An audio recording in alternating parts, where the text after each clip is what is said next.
What's going on, homies? There's a little myth in fishing that I want to debunk. Now, it's not always a myth. Sometimes it's actually true, maybe like with docks and things like that. But I've always been told in the past that like if you get hung on something, you're not going to catch a fish, right? And maybe if you actually like break off and that. But way back, you guys know I'm buddies with JT, right? So me and JT have been friends, God, it's like 15 years now, 17 years, something like that. It's crazy amount of time, right? And so I'm always like filming him when he's fishing or talking to him about different stuff. So I'm always asking him questions, right? Because I'm on the boat with somebody who's got like 35, 40 years of fishing experience all over the country and that. So I'm like, dude, is it really true? Like if you get hung up, like you can't catch a fish, like unless you break it off or something. Like if you break it off, you spoil the spot, I guess you could say. And he's like, hell no.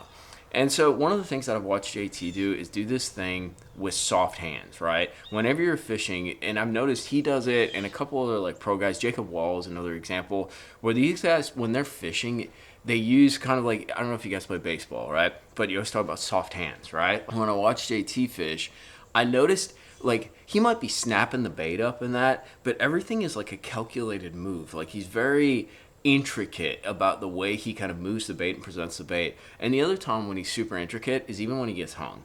So what I want to do is I want to show you two things that have happened to me since I've been down in Florida.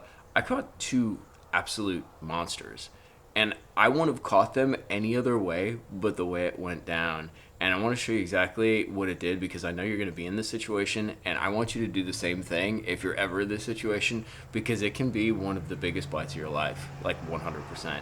So hit that like and subscribe button. Go check this out, dude. I think it will absolutely blow your mind, and let me know if it has happened to you before down in the comments box.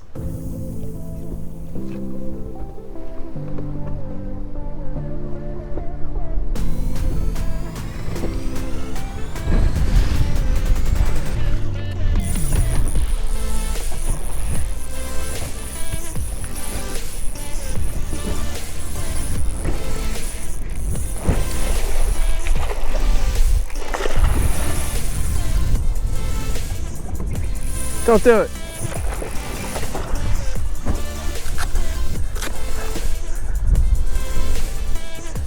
Holy crap. Getting stuck on the bottom again. Got you. Holy crap. Bro. Look at that freaking bass! Oh my god! Check this one out, boys. Holy crap, Molly! 989.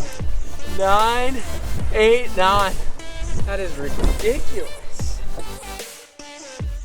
Bro, this is ridiculous. It's blowing like 100 miles an hour. And old dolly's in the tank, boys.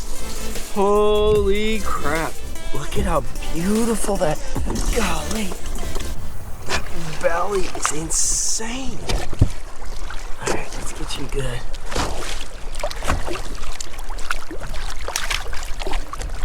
Golly. Oh, we hit 100K. We catch freaking fat girls.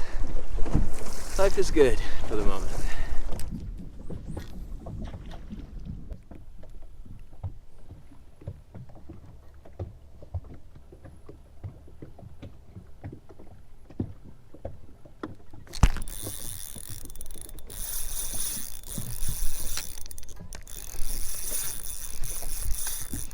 God, I hope I got the hook in him.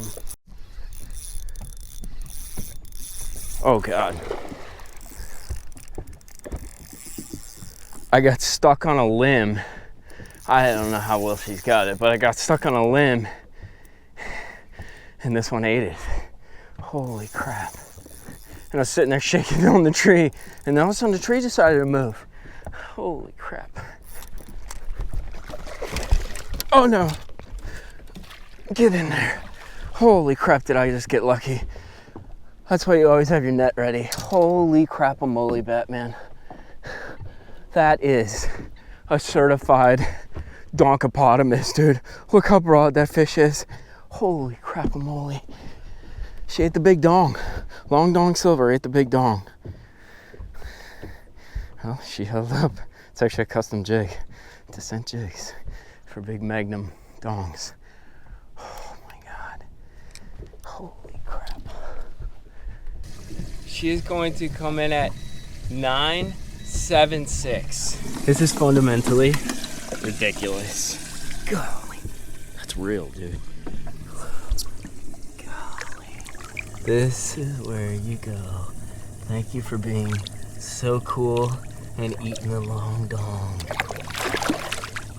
So there's a funny story about what just happened. So JT took him out to fish some brush piles one day, dude. We're filming, shooting some videos, and I'm watching him fish. I was kind of like learning how to fish brush and like cover, like offshore cover and structure. And dude, he went and got hung. But like he was kind of like dragging around, fishing kind of slow. And he didn't get all angry and start pulling. And I'm like, what is he doing? And I'm watching him, and he's just kind of like lifting the rod and sort of like rocking the bait back and forth and massaging the bait.